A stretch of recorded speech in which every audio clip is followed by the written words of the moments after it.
ያለችበት ቤት እንግዲህ እንደዚህ አይነት በውሽማ ደግሞ ስትከዱ ያማል ማለት ነው። እና እውነቴን ነው። አሁንም ቢሆን ሄርሜላ እኮ ብለዋለች አይደል እንዴ ከዚህ ቀደም ለአብርሽ አንተም ከሩታ ጋርና ከልጅ ጋራ ኑር፣ እኔም ከልጄ ጋር ልኑር ነው ያለችው። እራሷ በቃሏ ያለችውን ብዙዎቻችሁ ሄርሜላ ልጅ እንደሌላት እያወራች ነው ማለት ነው። እና ልጅ ሳይኖራት ነው እንደ ልጅ ያለኝ የምትለው ታዲያ እንዴት አረጋጉ እንጂ ማለት ነው። ስለዚህ ሩታዬ በአመታት አይደለም ወራቶች ሊፈጅብኝ ይችላል። እግዚአብሔርን ሄርሜላ ሩታ ምን አለች በይኝ ታለቅሻለሽ ብላን ነበር እና ያ ጊዜ ደግሞ ደርሷል። ስለዚህ ሄርሜላ የራሷን ህይወት ትኖር፣ ሩታ ከአብርሽ ጋር ትኖር። እኔ ቢታረቁ በጣም ነው ደስ የሚለኝ ማለት ነው። በእውነት በፊት እኮ የትዳሩን ያፈረሰው አብርሽ ራሱ ነው። ኃላፊነት የሚወስደው አብርሽ ራሱ ነው። አንደኛ ወንድ ልጅ የቤቱ ራስ ነው። ታውቃላችሁ አይደል? ይሄ ደግሞ ይገባችኋል።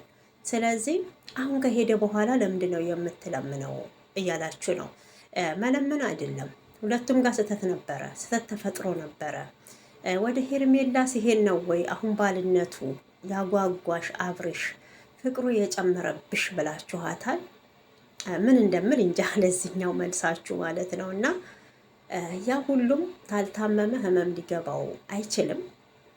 በዛን ሰዓት ቆፍጠን ብሎ ራሱን ቢያስከብር በዙሪያው ለሚመጡ ሰዎች መልስ ቢሰጥ ቀይ መስመር ቢያሰምርበት ሩታም እዚህ እልህ ውስጥ አትገባም ማለት ነው። እና ሁላችንም ሲደርስብን የምናደርገውን ነገር በሰው ላይ ግን ስንፈርድ እውነቴን ነው ቀላል ነው ማለት ነው።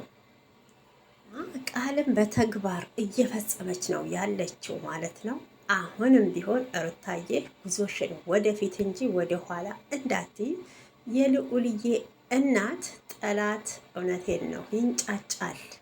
ተድባቢ ይንጫጫ በአንድ ሙቀጫ አለ።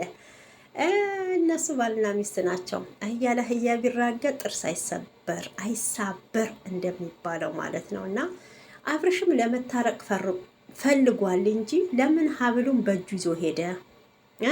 ለምን በእጁ ይዞ ሄደ ማለት ነው። እና ያው መተት ታሰራበት አታሰራበት የምናውቀው ጉዳይ የለም። ኃጢአት ባንገባ እላለሁኝ።